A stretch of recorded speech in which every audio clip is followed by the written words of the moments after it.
Assalomu alaykum. Ko'rinmas dunyo kanalimizga xush kelibsiz.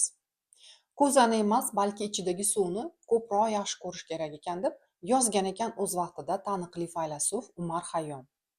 Butun dunyoda shunday insonlar, murabbiylar, buyuk mutafakkirlar, taniqli davlat rahbarlari, arboblari, madaniyat va ma'naviyat yetakchilari, ilm-fan nuroniylari borki, ulardan g'ayrioddiy magnit kuchi taralib turadi. Va ular ko'pchilikka ta'sir qila olishadi, ommani o'ziga jalb qila olishadi va hattoki butun xalqlarning ongini ham o'zgartira olishadi. Tabiiy savol tug'iladi. Oddiy odamda shunday ajoyib kuch yashiringanmi? Va uni yashirin holatdan uyg'otib, inson o'zi uchun ham, boshqalarning manfaati uchun ham faollashtirishi mumkinmi? Va bu savolga javob aynan ko'zadagi suvda, ya'ni insonning ichki kuchi yoki psixik energiyasida yotadi va bu energiyaning sifatida. Psixik energiya bu olamning eng boshlang'ich energiyasi va umuman olganda eng asosiy energiya hisoblanadi. U hamma joyda mavjud, hamma joyda yoyilgan va boshqa turdagi energiyalar shunchaki uning turlicha ko'rinishlari deb aytiladi. Telepatiya, shifolash, bashorat qilish, aniq his qilish, intuitsiya, psixometriya, ko'pchilikni boshqarish va boshqa shunga o'xshagan hodisalarning barchasi u yoki bu sifatdagi psixik energiyani ko'rinishlari hisoblanadi.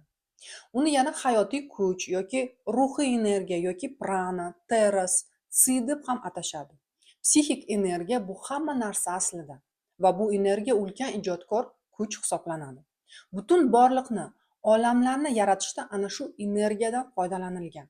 Ya'ni har bir atomda, har bir gulning yoki daraxtning urug'ida ham, har bir inson tanasidagi yoki tirik jonzotning qushcha yoki chumoli bo'lsin, uning hujayrasida ham shu energiya mavjud. U yashaydigan va o'ladigan hamma narsaning hayoti hamda zavolida. Bu degani yaratuvchi olamlarni yaratishda ishga solgan oliy energiyani inson ham aslida o'z kundalik turmushida har kuni ishlatar ekan. U hozirgi zamon ilmiy tilida cheksiz kvant maydonidagi energiya deb ham ataladi. Bu energiya faqatgina har birimizda o'z sifati bilan ajralib turadi. Sifati esa inson ongining rivojlanganlik darajasiga bog'liq. Ya'ni butun kvant maydoni bilan doim aloqada bo'lgan inson ongi uni hissiyotlari va niyatlarining sifati bilan bog'liq. Chunki inson ongi va shu ongida mavjud bo'lgan fikrlar energiyasi bu koinotning eng boshlang'ich va eng asosiy energiyasining eng oliy ifodalaridan biri hisoblanadi va uni ishlash prinsipi esa bir xil. Fikrlarimiz qayerda bo'lsa, energiyamiz ham o'sha yerda.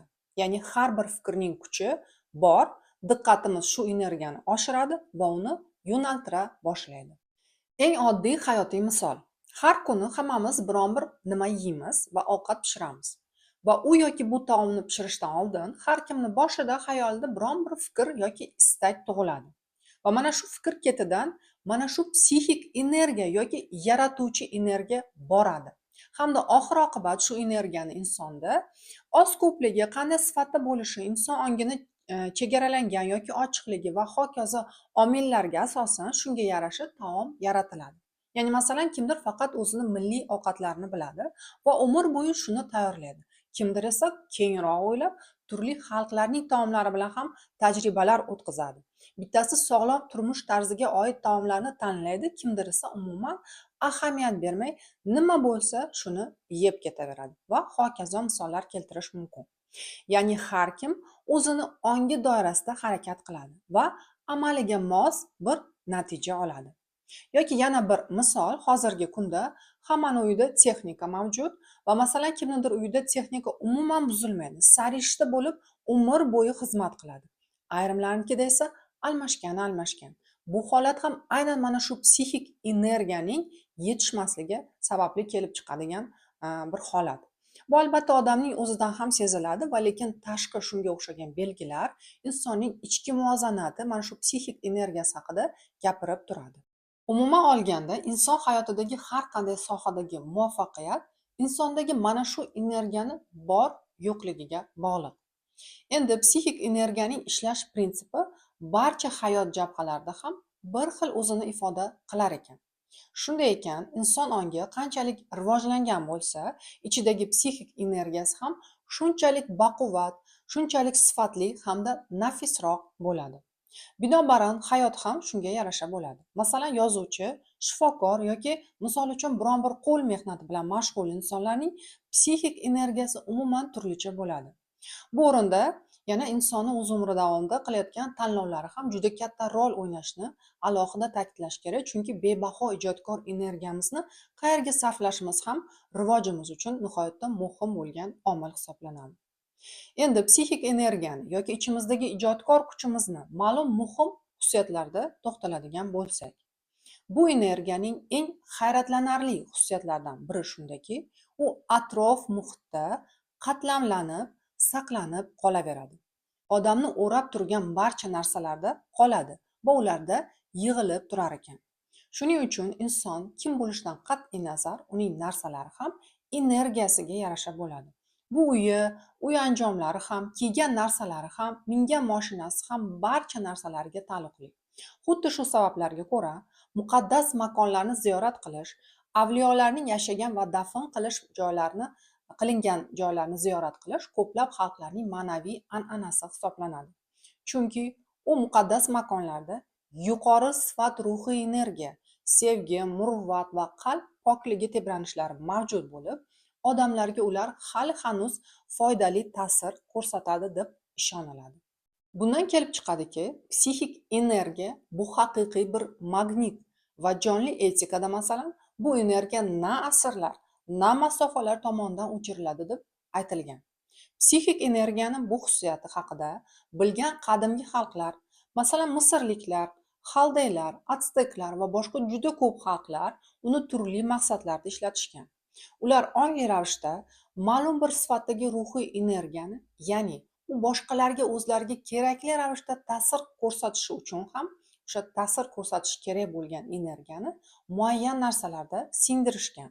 Ya'ni energiyani singdirishda yoki qatlamlashda uzoq vaqt davomida psixik energiyasi kuchli bo'lganlar tomonidan ma'lum bir narsaga muayyan bir formula aytilardi.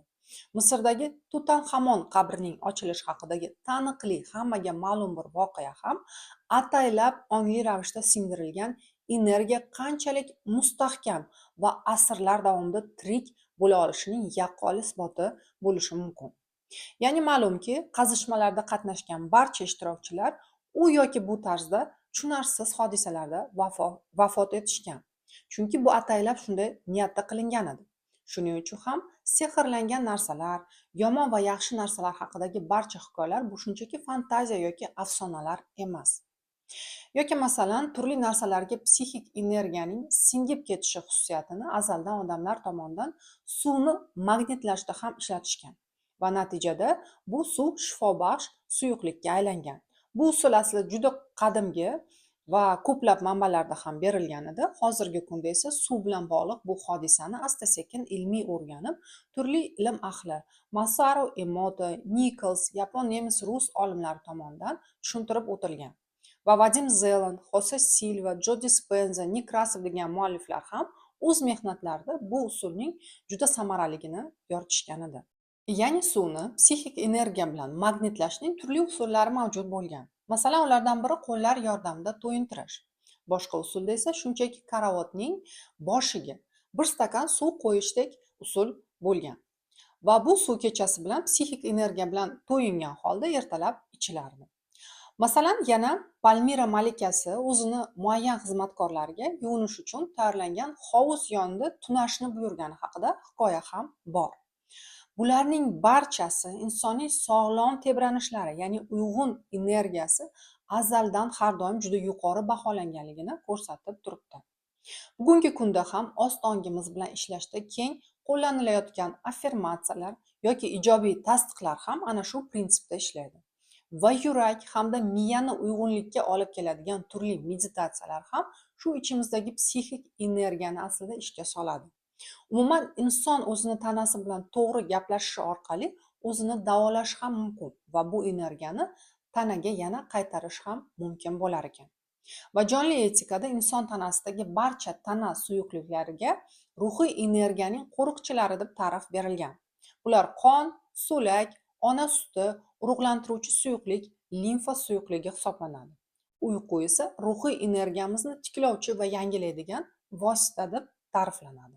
Jonli etika ta'limoti inson ichidagi kuchi va o'rab turuvchi borliq bilan aloqa mexanizmini aynan psixik energiya orqali ochib beradi. Bu energiya yuqori sifat energiyasi yoki quvvat hisoblanadi. Hayotda bu energiya hattoki oziq-ovqatdan ham, issiqlik va suvdan ham muhimroq, zarurroq deb aytilyapti. Va buni hayotda isbotlagan aslida minglab odamlar yashab o'tgan. Bu degani ruhiy kuch jismoniy kuch ustidan har doim hukmronlik qiladi. Hozirgi vaqtda olamning torsion maydonlari kvant maydoni olimlari tomonidan kashf etilishi tufayli insonning murakkab tuzilishi haqidagi o'sha bilimlar ko'pchilikka ochilib qaytib kelyapti. Ya'ni o'sha jismoniy tanamiz bu faqat murakkab auramizning itoatkor ijrochisi hisoblanadi. Va inson tanasining tarkibi, xususan asab tizimi qanchalik toza, qanchalik sog'lom va nafis bo'lsa, demak inson ichidagi qalbi, yuragidan kelayotgan ko'rsatmalar, xabarlar shunchalik aniq eshitiladi va natijada binobarin ijrosi ham shunchalik aniq bo'ladi. Va bu o'rinda yurakning o'rnini alohida ta'kidlash joiz. Jonli etikada berilgan ma'lumotlarga ko'ra, mana shu psixik energiyaning asosiy o'tkazuvchisi yurak hisoblanar ekan. Va aynan yurak orqali energiya tozalanadi, uning kuchi ortadi va bu kuchga yo'nalish beriladi. Shuning uchun ham ta'limotda insonning ichki holatiga, ya'ni o'sha ichki dunyosiga, ichki kechinmalariga juda katta e'tibor berilgan. Masalan, qo'pol his-tuyg'ular, emotsiyalar yurakning ritmini buzadi va turli muammolarga sabab bo'ladi. Yurakdagi uyg'unlik va ma'rifatli ishlar esa yurakni oliy sifatli energiyani ko'proq qabul qilishiga sozlab qo'yadi. Bu bilimlar jonli etika orqali 19-asrda, 20-asr boshida berilgan insoniyatga. Va Braden, Bruce Lipton, Deepak Chopra, Dispenza singari zamonamiz olimlari esa endilikda xuddi shu narsani ilmiy tasdiqlashyapti. Masalan, yurak matematikasi institutida o'tkazilgan ko'plab ilmiy tadqiqotlar orqali insondagi psixik energiyaning eng nafis va oliy ko'rinishi bo'lgan uning fikrlari dunyomiz rivoji uchun nihoyatda ulkan va hal qiluvchi kuch hisoblanar ekan. Chunki inson fikri barcha energiyalar ustidan hukmronlik qila oladi deb ta'rif berilgan. Va hamma narsa insonning asl intilishlari, uning fikrlari ongi aynan nimani maqsad qilganiga bog'liq. Chunki bitta energiya yo ijodiy yoki halokatli maqsadlarga ham xizmat qilishi mumkin. Va lekin koinot shunday yaratilganki, inson o'z rivojlanishida faqatgina olamning tayanch qonunlariga muvofiq harakat qilsagina muvaffaqiyatga erisha oladi. Hamda ularga qarshi chiqsa esa, u xuddi shu qonunlar bilan yo'q qilinar ekan. Jonli etikada aytilishicha, bu energiya bir marta faollashgandan keyin insonda abadiy ishlaydi va tinimsiz ortib boradi. Hamda bu energiya hech qachon tugamaydi. Uning zaxirasi cheksiz va inson o'z energiyasini qanchalik ko'p bersa, u shunchalik olamdan uni ko'p oladi. Bu albatta bir martalik juda ko'p miqdorda ulashish emas, balki bu energiyadan muntazamlik bilan ma'lum bir ritmda doimiy foydalanib, uni ishga solishni anglatadi. Aynan shu sababli ham jamiyatda muntazam mehnat qilish, eng oddiy ko'rinishda esa shunchaki ishga borib kelish hodisasi tug'ilgan. Chunki ming yillar davomida rivojlanib kelayotgan murakkab inson bolasi uchun va inson qalbi uchun ertalab 9 dan 6 gacha o'tirishdek narsa qandaydir maoshni olish uchun emas, balki aynan mana shu ichidagi energiyani boshqarishni o'rganish uchun berilgan ekan. Intizomga keltirishni o'rganish uchun. Chunki shunchaki insonlarning aksariyati hech qachon bu narsalarni o'z-o'zidan bilib qilmaydi. Insonni albatta mana shunday qochib bo'lmaydigan, aylanib o'tib bo'lmaydigan sharoitga solib qo'yish kerak ekan. Va psixik energiya albatta eksperimental ravishda o'rganishi, diqqat bilan kuzatilishi lozim ekan. Va bir manbada bu borada insonlar bu yo'nalishda dunyoning turli burchaklarida o'tkazilgan murakkab tajribalar orqali rivojlanadilar. Shuning uchun ham odamlarga haqiqiy faktlarni kuzatish uchun, anglash uchun birlik zarur deb yozib qoldirilgan ekan. Albatta har bir insonda tabiiy ravishda o'zida bu psixik energiyani rivojlantirish uchun nimadan boshlash kerak degan savol tug'iladi. Javobi esa oddiy.